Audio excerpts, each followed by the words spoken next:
ప్రార్థన చేస్తున్నాము తండ్రి. ఆమేన్.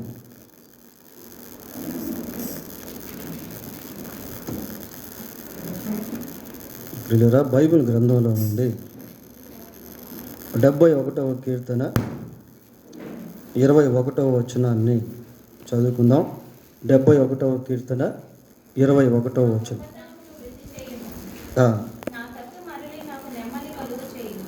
చాలు. నా గొప్పతనమును వృద్ధి చేయుము, నా తట్టు మరలి నాకు నెమ్మది కలుగ చేయుము. ఈ ఒక్క వచనములో 2 ప్రార్థనా మనవులు అనేవి మనం చూస్తాము. It is beautiful prayer. ఇది ఎంతో శ్రేష్టమైనటువంటి ప్రార్థన. గొప్పతనాన్ని ఇచ్చేది దేవుడే, దాన్ని వృద్ధి చేసేది కూడా దేవుడే.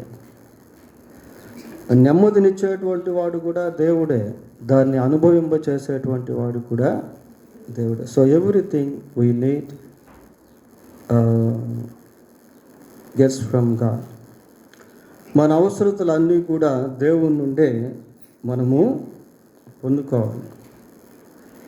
కొద్దిమంది జీవితాల్లో గొప్పతనం ఉంటుంది కానీ నెమ్మది అనేది ఉండదు.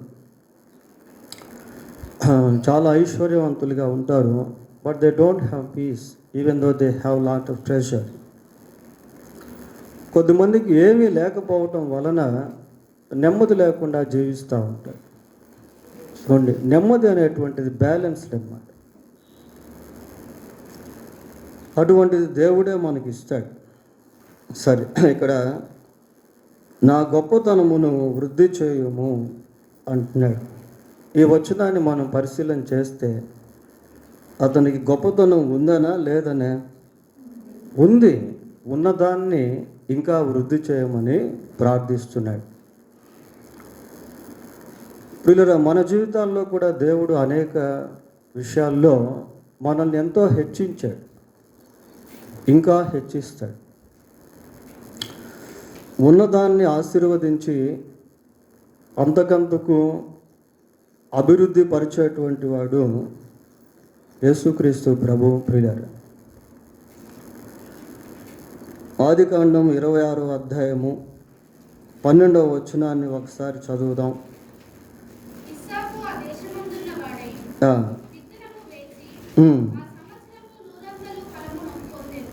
చాలు. 13వ వచనం కూడా చూద్దాం. ఏదట మిక్కిలి గొప్పవాడగు వరకు క్రమముగా అభివృద్ధి పొందుచు వచ్చాడు. గొప్పవాడయ్యాడు, ఇంకా అవుతానే ఉన్నాడు. ప్రియులారా, విత్తనం వేస్తే 100% అభివృద్ధి అనేటువంటిది పంట పండింది. So he was blessed by God with physical blessings. యాకోబు, ఇస్సాకు మరి దేవుని ద్వారా ఆశీర్వదించబడి ఆ ఆశీర్వాదంలో ఆశీర్వాదాన్ని పొందుకుంటూ వెళ్ళిపోయాడు. బైబిల్లో ఒక మంచి మాట ఉంటుంది, కృప వెంబడి కృప అని. అది ఒక ఫ్లోట్, ప్రవాహము. ప్రియులారా, దేవుని ఆశీర్వాదానికి హద్దులు అనేటువంటివి లేవు. If God things to bless a man, దేవుడు ఒక వ్యక్తిని ఆశీర్వదించగోరితే ఆశీర్వాదంలో ఐశ్వర్యం అనేటువంటిది ఉంటుంది. మిక్కిలి అభివృద్ధి పొందాడు ఇస్సాకు. ప్రియులారా, తర్వాత మోషేను గురించి మనం బైబిల్లో చూస్తాం. నిర్గమాకాండం 11వ అధ్యాయం 3వ వచనాన్ని చదువుతాం. యెహోవా ప్రజల ఎడల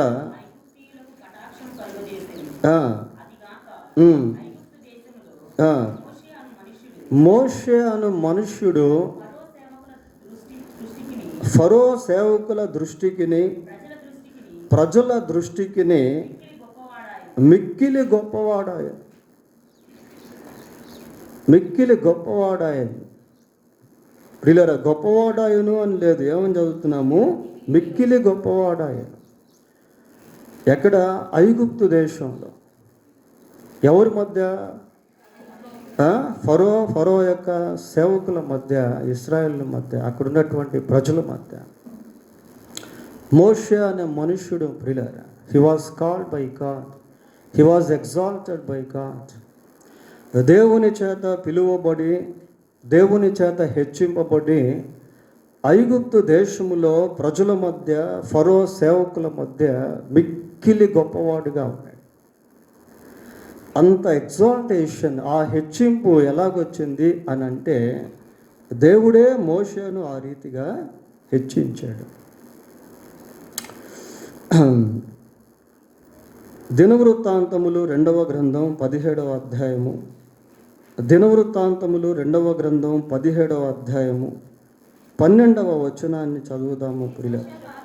యెహోషాపాతు అంతకంతకు గొప్పవాడై యూదా దేశమునందు కోటలను, సామగ్రిని నిలువ చేయు పట్టణములను కట్టించును. He got lot of army power. గొప్ప సైన్య సమూహ శక్తిని యెహోషాపాతు పొందుకున్నాడు. కోటలు కట్టించాడు ప్రియులారా. అంతకంతకు అభివృద్ధి చెందాడు, అంతకంతకు గొప్పవాడయ్యాడట. ఎందుకు అంటే యెహోషాపాతు జీవితాన్ని మనం గమనిస్తే, he was a man of prayer, he learn to depend on God. యెహోషువ ప్రార్థనాపరుడు, యెహోషాపాతు ప్రార్థనాపరుడు ప్రియులారా. దేవునిపై ఆధారపడేది అతని జీవితంలో ఒక లక్ష్యం. అంతకంతకు దేవుడు యెహోషాపాతును ఆశీర్వదించాడు. బైబిల్లో ఈ రీతిగా మనం పరిశీలించుకుంటూ వెళ్తూ ఉంటే చాలామంది దేవుని చేత మిక్కిలి గొప్పవారయ్యారు ప్రియులారా. నా గొప్పతనమును వృద్ధి చేయము. ఈ వృద్ధి చేయుట అనేది ఒక ప్రమోషన్ లాంటిది, స్థాయిని పెంచేటువంటి స్థితి ప్రియులారా.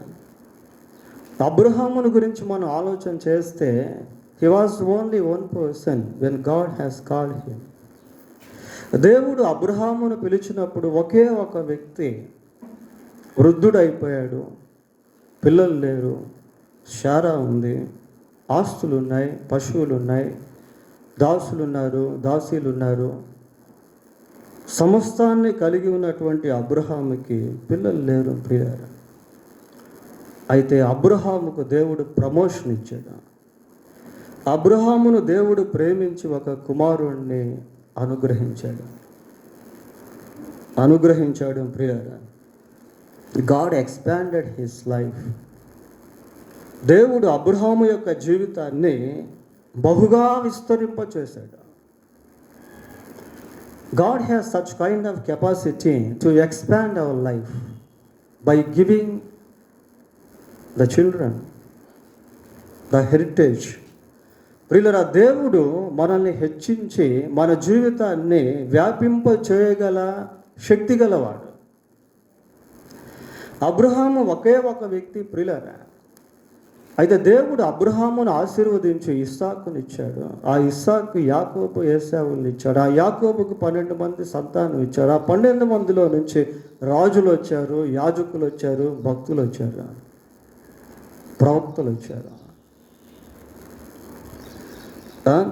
That is called a great promotion. అది ఒక గొప్ప ఉన్నత స్థాయి,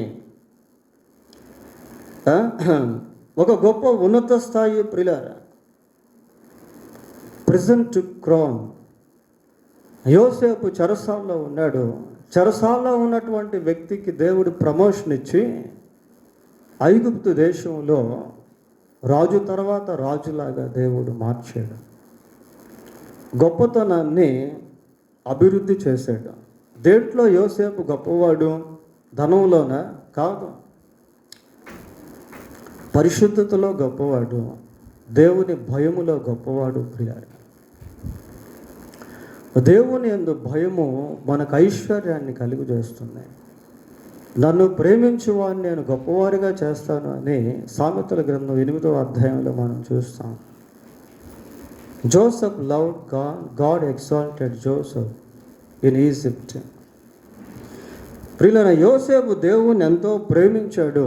దేవుడు యోసేపును ఐగుప్తు దేశంలో ఉన్నత స్థాయిలోనికి తీసుకుని వెళ్ళాడు. చెరసాల్లో ఉన్నా కూడా యోసేపు గొప్పవాడే. పోతీఫర్ ఇంట్లో ఉన్నప్పుడు కూడా యోసేపు గొప్పవాడే. అన్నలు బంధించి గుంటలో పడేసినప్పుడు కూడా యోసేపు గొప్పవాడే. Why? Because he was very humble man. ఎందుకు అంటే యోసేపు ఎంతో దీనుడు. ప్రియులారా, దేవుని దృష్టిలో దీనులుగా ఉన్నటువంటి వారిని దేవుడు తప్పకుండా హెచ్చిస్తాడు.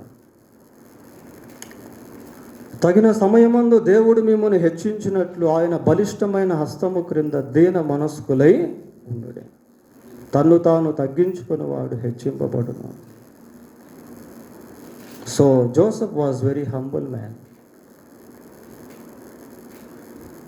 కనుక యోసేపుకు దేవుడు ప్రమోషన్ ఇచ్చి చెరసాలలో నుండి సింహాసనాన్ని ఎక్కించాడు. ప్రియులారా, దావీదు జీవితంలో కూడా దాన్ని మనం చూస్తాం. దావీదు వాస్తవానికి గొర్రెల కాపరి, ఎవరికీ తెలియనటువంటి వ్యక్తి, తండ్రి చేత మరువబడినటువంటి వ్యక్తి, అన్నుల చేత తృణీకరింపబడినటువంటి వ్యక్తి. అటువంటి వ్యక్తిని దేవుడు హెచ్చించాడు. గొర్రెల కాపరిగా ఉన్నటువంటి దావీదును ఇశ్రాయేలు ప్రజలకు రాజుగా చేశాడు. మంచి ప్రార్థన ఇక్కడ మనం చూస్తూ ఉన్నాం. నా గొప్పతనమును వృద్ధి చేయుము.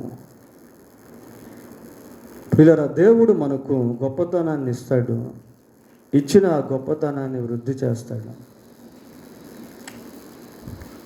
అపోస్తుల కార్యములు 4వ అధ్యాయము 4వ వచనం ఒకసారి చూద్దాం. వాక్యము విన్న వారిలో అనేకులు నమ్మిరి, వారిలో పురుషుల సంఖ్య ఇంచుమించు 5,000 ఆయను. ప్రియులారా, వారిలో పురుషుల సంఖ్య ఇంచుమించు 5,000. ఒక సామాన్యమైనటువంటి వ్యక్తి పేతురు, చేపలు పట్టేటువంటి జాలరీ. హి వాస్ నాట్ ఎడ్యుకేటెడ్, అంతగా చదువుకున్నటువంటి వ్యక్తి కాదు. అయితే దేవుడు పేతురుని హెచ్చించాడు. ఒక్కసారి ప్రసంగం చేస్తే 3,000 మంది మారు మనసు పొందారు.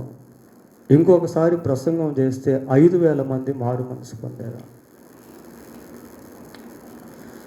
గొప్పతనాన్ని అభివృద్ధి పరిచేవాడు దేవుడు. ప్రియులారా, 3 నుంచి 5కు తీసుకెళ్ళాడు. చాలా మంచి ప్రార్థన అంశం ఇది. నా గొప్పతనమును వృద్ధి చేయుము. పోతే 2వ వరుసలో నా తట్టు మరలి నాకు నెమ్మది కలుగు చేయుము. నా తట్టు మరలి నాకు నెమ్మది కలుగు చేయుము. నా తట్టు మరలి అని ఎందుకు అంటున్నాడు అంటే దేవుడు ఆయన తట్టు లేడు అని అర్థం. దేవుడు ఆయన తట్టు లేడు కనుక నా తట్టు మరలు అని ప్రార్థన చేస్తున్నాడు. ప్రియులారా, ఏం కలుగు చేయమంటున్నాడు? నెమ్మది కలుగు చేయమంటున్నాడు. ఈ రోజుల్లో చాలామందికి నెమ్మది అనేటువంటిది లేదు. ప్రపంచవ్యాప్తంగా ప్రజలను మనం పరిశీలిస్తే కోటాను కోట్ల ప్రజలు వారి యొక్క వ్యక్తిగత జీవితాల్లో నెమ్మది అనేది లేదు, సమాధానం అనేది లేదు, సంతోషం అనేది లేదు. Many people committing suicide. Why? Because they don't have peace, even though they got lot of property. ఎంతో ఆస్తి ఉన్నప్పటికీ సమాధానం లేకపోవటం వల్ల అనేకులు ఆత్మహత్య చేసుకొని చనిపోతున్నారు. పిల్లరా, కుటుంబాల్లో నెమ్మది లేదు. ఉదయం లేస్తే గొడవలు, కలహాలు. కుటుంబాల్లో సంతోషం అనేది లేదు. పిల్లరా, సమాధానం అనేది లేదు, నెమ్మది అనేటువంటిది లేదు. బంధువుల మధ్య సమాధానం లేదు, నెమ్మది లేదు. సమాజాల్లో సమాధానం లేదు, దేశాల్లో సమాధానం లేదు.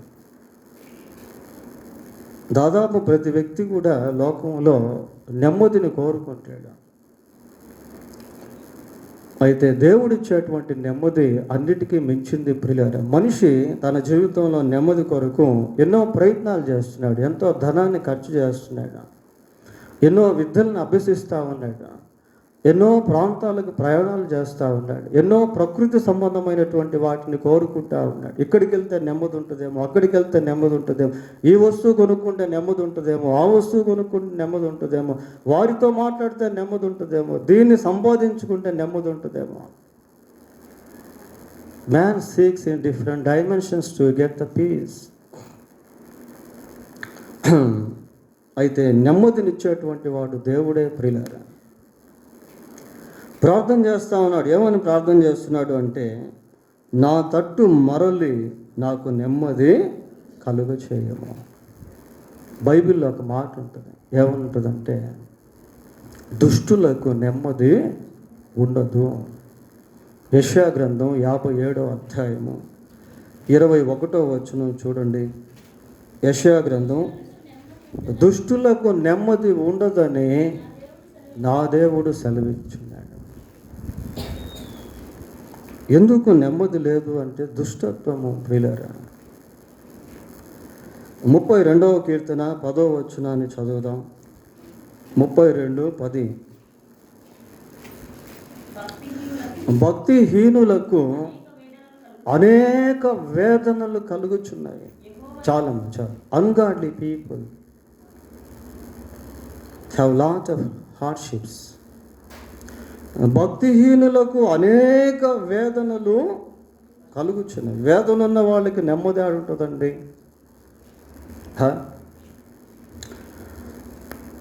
కాబట్టి ప్రతి ఒక్కరు కూడా ఈ ప్రార్థన చేయాలి ప్రియులారా. అయితే ఈ ప్రార్థనలో మనం గమనించాల్సింది ఏంటి అంటే, నా తట్టు మరలి అంటున్నాడు. నా తట్టు మరలి నాకు నెమ్మది కలుగు చేయము అంటున్నాడు. దేవుణ్ణి తిరగమని అడుగుతున్నాడు ప్రియులారా.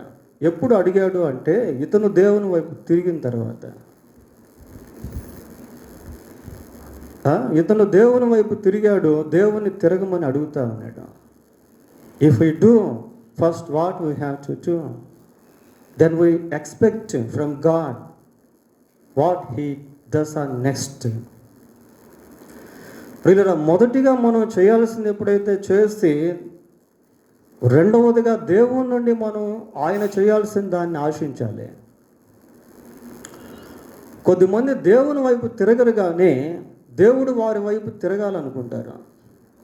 కొద్దిమంది దేవునికి నమ్మకంగా ఉండరు కానీ దేవుడు వారిని ఆశీర్వదించాలనుకుంటారు. ప్రియులారా, ఇతను దేవుని వైపు తిరిగాడు కనుకనే ప్రార్థన చేస్తున్నాడు.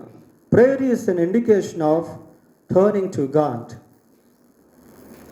దేవుని వైపు తిరుగుట అనేది, ప్రార్థన అనేటువంటిది దేవుని వైపు తిరిగేందుకు ఒక నిదర్శనము ప్రియులారా, ఒక సాంకేతికం అది. ఇతను దేవుని వైపు తిరిగి దేవుణ్ణి అడుగుతున్నాడు, నా వైపు తిరుగు ప్రభువా అని.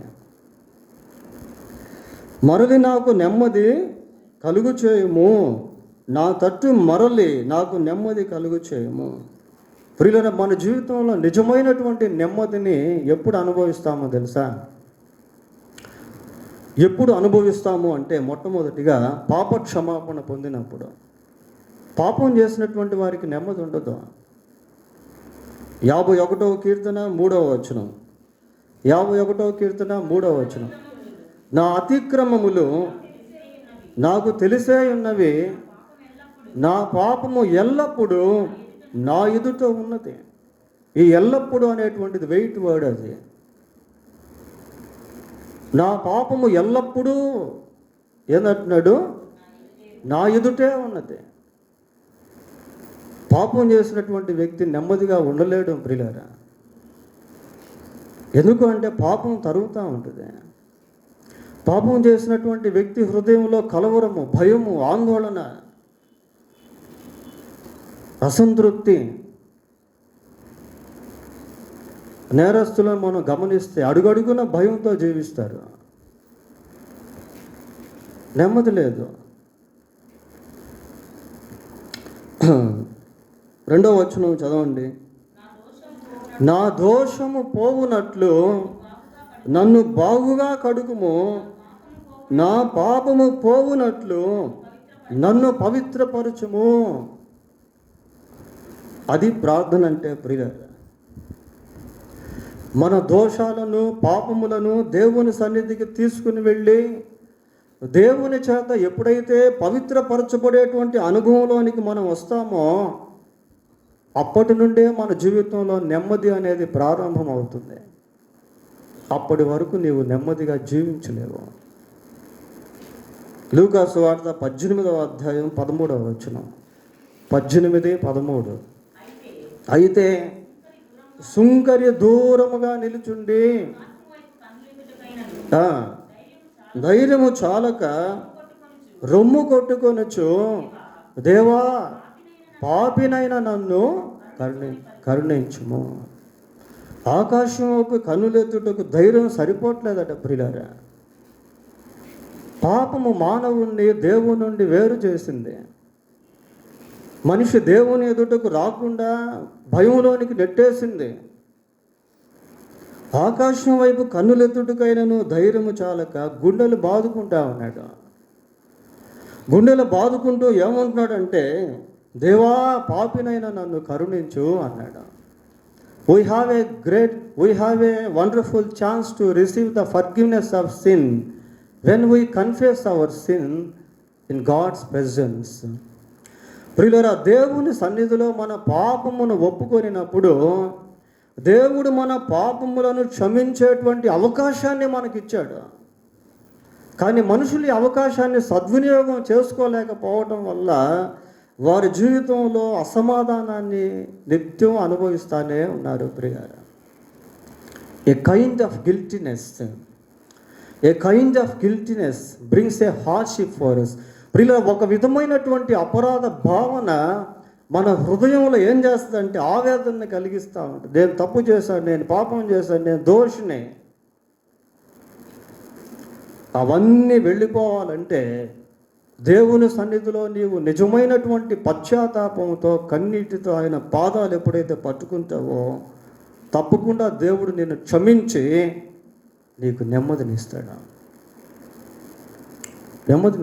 పిల్ల. తరువాత మనం నెమ్మది మనకి ఎప్పుడు వస్తుంది అంటే దేవుడు నా ప్రార్థన విన్నాడు అనే నిర్ధారణ మనకు కలిగినప్పుడు మనం నెమ్మదిని అనుభవిస్తాం. కన్ఫర్మేషన్ ఆఫ్ ప్రేయర్, ప్రార్థన నిర్ధారణ. ప్రియులారా, సమూయేలు మొదటి గ్రంథం మొదటి అధ్యాయము 18వ వచనాన్ని ఒకసారి చదువుదాం. ఆమె అతనితో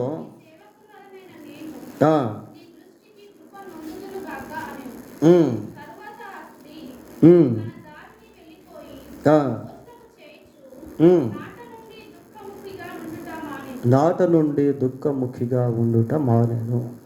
అంతకుముందు ఎంతో దుఃఖం, ఎంతో వేదన, ఎంతో బాధ, ఎన్నో నిందలు. 10వ వచనం ఒకసారి చూడండి. 10వ వచనం, బహు దుఃఖాక్రాంతురాలే. చాలా ఆ బహు అనేటువంటిది వెయిట్ వర్డ్. ఎంత దుఃఖం అంటే చాలా దుఃఖం. ఇక్కడేం చూస్తున్నాం, దుఃఖముఖిగా ఉండుట మానే. She got confirmation that God listen her. దేవుడు ఆమె ప్రార్థన విన్నాడు అన్న నిర్ధారణ హన్నాలోకి వచ్చింది. ప్రియులారా, ఈ రోజుల్లో మన జీవితంలో ఎన్నో కష్టాలు, ఎన్నో శ్రమలు, ఎన్నో బాధలు అనుభవిస్తున్నాము. కానీ వాటి కొరకు ప్రార్థన అయితే చేయలేకపోతున్నాం. పాస్టర్ గారు ప్రార్థన చేయండి అంటున్నారు, మంచిదే. అయితే నీవు ప్రార్థన చేసుకుంటున్నావా? నీ పిల్లల గురించి, నీ భార్య గురించి, నీ భర్త గురించి, మారు మనసు పొందినటువంటి నీ తల్లిదండ్రులను గురించి, అన్నదమ్ములను గురించి. స్తుతి కూడికి అందరూ వస్తారు, ప్రార్థనా కూడికి ఎవరు రారు ప్రియులారా.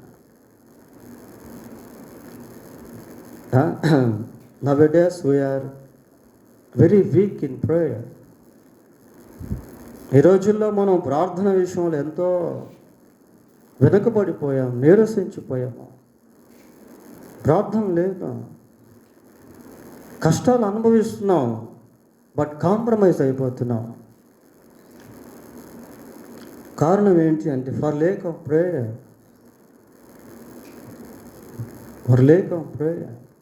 నీవు ప్రార్థన చేస్తే దేవుడు నిన్ను నడిపిస్తాడు. Why? Because we are getting lot of troubles. ఎందుకు మన జీవితంలో అనేక శ్రమలు, కష్టాలు అంటే we are not seeking the will of God, guidance of God, guidelines of God in our lives. మన జీవితంలో దేవుని యొక్క నడిపింపును మనం కోరటం లేదు. నేను ఎన్నోసార్లు మీకు చెప్పాను ప్రియులారా, ప్రతి చిన్న విషయంలో కూడా మనం ప్రార్థన చేసుకుంటే దేవుడు నడిపిస్తాడు. వెళ్ళాలా వద్దా, తీసుకోవాలా వద్దా, ఇవ్వాలా వద్దా, చెయ్యాలా వద్దా, చెప్పాలా వద్దా, ప్రతి చిన్న విషయంలో కూడా కొనాలా వద్దా. ప్రార్థనతో దేనినైనా నీవు చేస్తే God will be responsibility. God will respond if you do anything after prayer. ప్రార్థన చేసి దేవుని చిత్తానుసారంగా లేక దేవుడిచ్చే నడిపింపు ప్రకారం నీవు ప్రయాణం చేస్తే, నీవు వస్తువులు కొంటే, నీవు ఎవరికైనా ఇవ్వాల్సింది ఇస్తే అది బ్లెస్ చేయబడుతుంది. ప్రార్థన లేదు ప్రియులారా. భోజనం చేసేటప్పుడు ప్రార్థన లేదు, ప్రయాణం అప్పుడు ప్రార్థన లేదు, కొనేటప్పుడు ప్రార్థన లేదు, తినేటప్పుడు ప్రార్థన లేదు. ప్రార్థన లేకపోవటం వల్ల వ్యక్తిగత జీవితాల్లో అసమాధానం, కుటుంబాల్లో అసమాధానం. హన్నా ఎప్పుడైతే ప్రార్థన చేసిందో ఆమె దుఃఖముఖిగా ఉండడం మానేసింది. She got a confirmation from God after having the prayer. దేవుడు నాకు ఇచ్చేశాడు అనే నిర్ధారణ హృదయంలోకి వచ్చేసింది, సమాధానం వచ్చేసింది. ప్రియులారా, నెమ్మది అంటే ఏమనుకుంటున్నారు? ఎక్కడో ఒక సముద్ర ప్రాంతానికి వెళ్ళి అక్కడ ప్రశాంతంగా ఉంటే అది నెమ్మది కాదు. యుద్ధంలో కూడా దేవుణ్ణి కలిగి ఉంటే అది నీకు నెమ్మది హృదయంలో. యెహోవా నాకు ఆధారము, నేను పండుకొని నిద్రపోయి మేలుకుంటున్నాను, 10,000 మంది దండెత్తి నా మీదకు వచ్చి నన్ను మోహరించిన నేను భయపడను. అది నెమ్మదంటే. అదే నెమ్మదంటే. మన జీవితంలో ఎప్పుడు మనం నెమ్మదిని అనుభవిస్తాము అని అంటే చూడండి, ఇంకొక విషయాన్ని కూడా మనం చూద్దాం. మార్క్స్ వార్త 5వ అధ్యాయము 15వ వచనం. 5:15.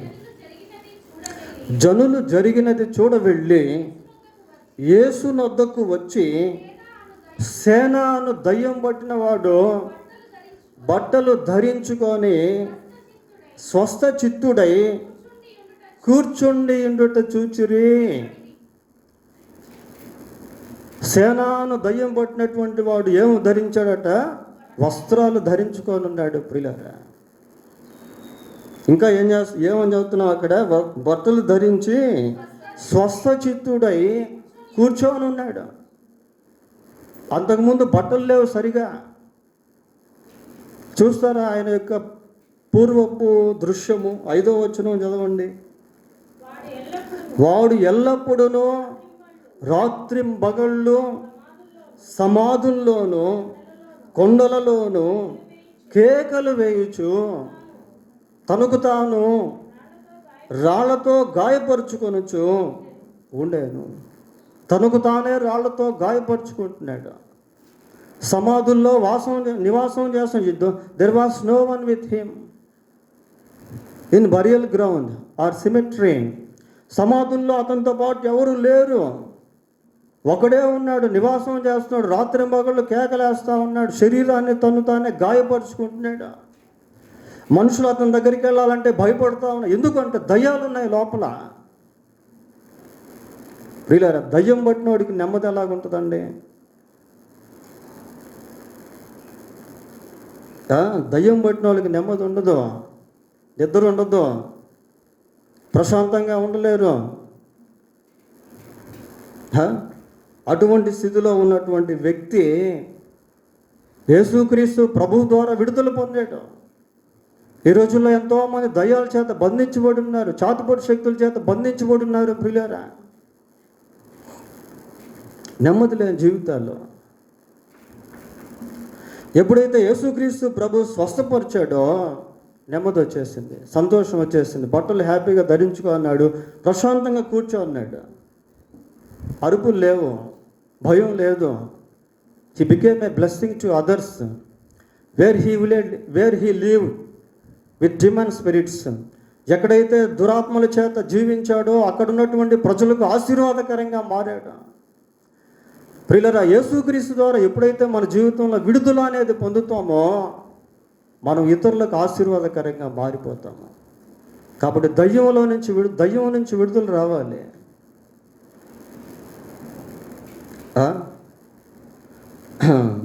4వ కీర్తన 8వ వచనం. 4వ కీర్తన 8వ వచనం. యెహోవా నెమ్మదితో పండుకొని నిద్రపోవుతును, నేను ఒంటరిగా ఉండినను నీవే నన్ను సురక్షితముగా నివసింపచేయు. Confidence on him.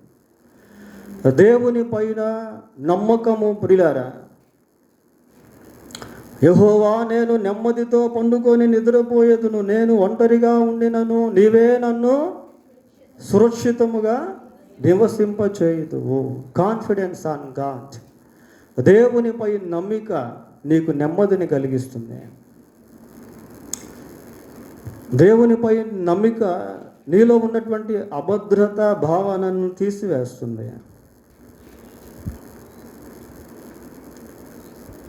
చివరిగా ఇదేమని ప్రార్థన చేస్తున్నాడు, నా తట్టు మరలి నాకు నెమ్మది కలుగుచేయి. చివరిగా 119వ కీర్తన 165వ వచనాన్ని చదువుతున్నాం. నీ ధర్మశాస్త్రమును ప్రేమించు వారికి ఎంతో నెమ్మది కలదు, వారు తూలి తొట్టిల్లుటకు కారణమేమీ లేదు. నీ ధర్మశాస్త్రమును ప్రేమించు వారికి, దేవుని వాక్యాన్ని ప్రేమించేవారు. ప్రియులారా, దేవుని వాక్యాన్ని ప్రేమించడం అంటే బైబిల్ తీసుకుని కళ్ళకద్దుకోవడం కాదు, ఒక మంచి బైబిల్ తీసుకెళ్ళి సెల్ఫ్లో పెట్టుకోవడం కాదు. దేవుని వాక్యాన్ని ప్రేమించడము అని అంటే వాక్యాన్ని అనుసరించడం, వాక్యాన్ని బట్టి నేర్చుకోవడం కాదు ప్రియులారా, వాక్యాన్ని అనుసరించడం. If we follow the word of God, it gives us lot of peace. దేవుని వాక్యాన్ని అనుసరిస్తే నీ కుటుంబంలో సమస్యలు ఉండవు, నీ జీవితంలో సమస్యలు ఉండవు, నీ సొసైటీలో సమస్యలు ఉండవు, దేశమందు సమస్యలు ఉండవు, లోకంలో కూడా సమస్యలు అనేవి ఉండవు. Love your neighbour as your self. నిన్ను వలె నీ పొరుగువాన్ని ప్రేమించు, అది దేవుని వాక్యం. నీ భార్యను ప్రేమించు, నీ భర్తకు లోబడు, నీ తల్లిదండ్రులను సన్మానించు. అన్నీ దేవుని వాక్యంలోనే రాయబడి ఉన్నాయి. లంచం తీసుకోవద్దు, దొంగతనం చేయొద్దు, నరహత్య చేయొద్దు, వ్యభిచారం చేయొద్దు, త్రాగుడు చేయొద్దు, మోసం చేయొద్దు. అన్ని దేవుని వాక్యంలో దేవుడు రాయించాడు. So if we follow the word of God, we will always be in peace. మనం దేవుని వాక్యాన్ని అనుసరించినట్లయితే మన జీవితంలో ఎప్పుడు ఆ నెమ్మది అనేటువంటిది. నీ ధర్మశాస్త్రమును ప్రేమించు వారికి ఎంతో నెమ్మది కలదు, వారు తూలి తొట్టిల్లుటకు కారణమేమీ లేదు. దేవుడు తన వాక్యం దీవించునుగాక. ప్రార్థన. కృప కలిగిన మా తండ్రి, పరిశుద్ధుడు అయిన మా ప్రభువా, మీకు వందనాలు, స్తోత్రాలు. మీరు మమ్మను గొప్పవారిగా చేసే దేవుడవు, మా గొప్పతనాన్ని అభివృద్ధి పరిచే దేవుడవు.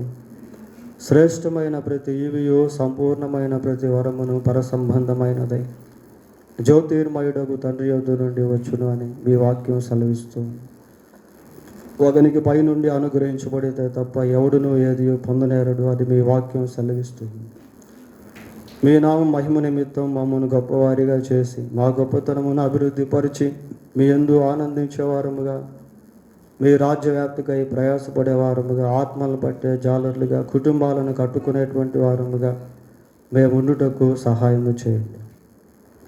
మీరు మాకు ప్రసాదించే నెమ్మదిని మేము అనుభవించే వారముగా ఉండుటకు కృప దయచేయండి. మీ సన్నిధిలో మా పాపములను ఒప్పుకొని సరిచేసుకునేటువంటి వారముగాను, మీ సన్నిధిలో మా యొక్క సమస్యలను తీసుకొచ్చేటువంటి వారముగాను, మీపై ఆధారపడేటువంటి వారముగాను, మీ వాక్యాన్ని గైకొనేటువంటి వారముగాను మేము ఉన్నట్లు కృప దయచేయమని మా రక్షకుడైన యేసుక్రీస్తు పరిశుద్ధమైన నామములో ప్రార్థన చేస్తున్నాము తండ్రి.